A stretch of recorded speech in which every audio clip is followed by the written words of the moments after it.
But I have another 15 minutes is when I got a hard out here. I've got another meeting. It's been on the books for a while, so Sure, this sort of came up last minute, so. So I have to ask her the difficult question. You have to ask her the difficult question now. That's right. That's right, and you've only got 15 minutes to do it in. So. Okay, Jessica, can you tell what happened? I mean, why did we miss the presentation?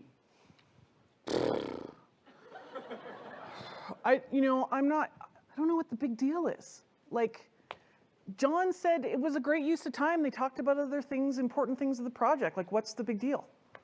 Yeah, but you could have told me, in advance on if you have something else as a priority going on, But this was important for the client to do the presentation, So we should not have missed this opportunity. You could have told me in advance, right? You weren't here. Yeah, but it's a virtual team, right? You can contact anytime. I'm accessible anytime. So send a note, but we cannot come to the point and then we say, okay, we missed it. That's not a good thing. I mean, the meeting was at 11. It was in the SharePoint folder at 10:45. All John had to do was look. And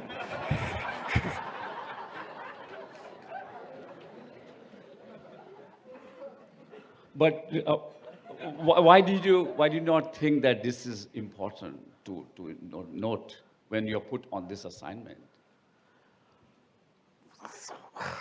like project design records, Meg?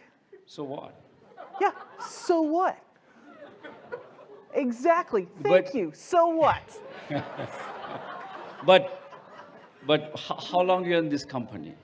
9 years. 9 years. So we know how how the client is important for us and how we should be prepared for delivering our things, right?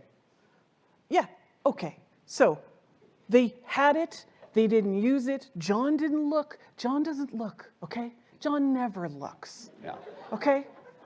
And frankly, this deadline was unreasonable. Yeah.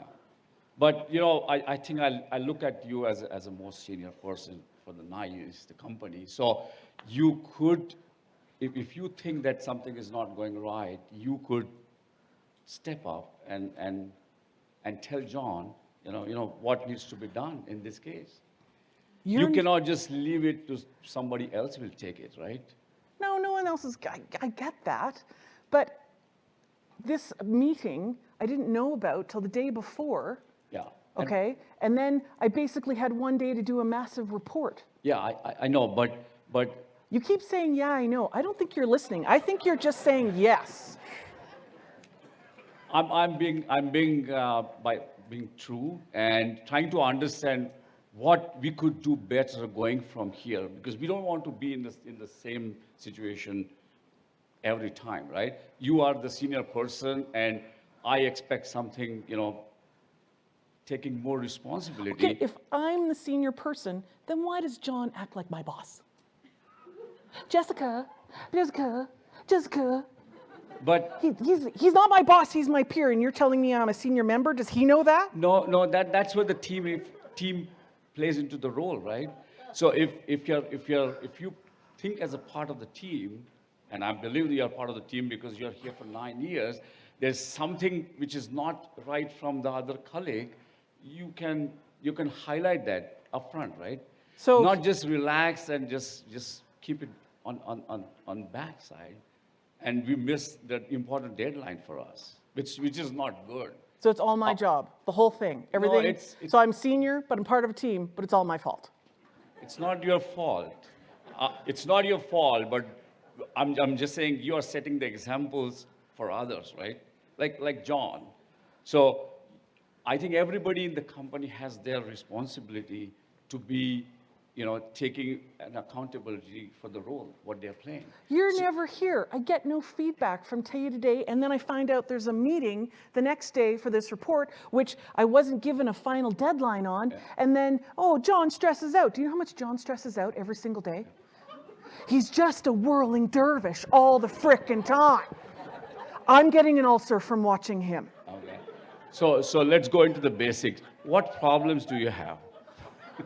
You- let's understand the problem. I mean, you are here. I don't want you to be suffocating here. And being in the 9 years, and if something is not going right, let's highlight. I mean, if you want to try to solve the problem, let's identify what. You're not listening, Meg. I just named them all. The whirling dervish John Chu, who's boring, by the way. Okay, time out. I'm going to leap in here. Time out. How about a round of applause for Meg so far, right? Like, how about this guy? That's a difficult conversation. That's a difficult conversation, right?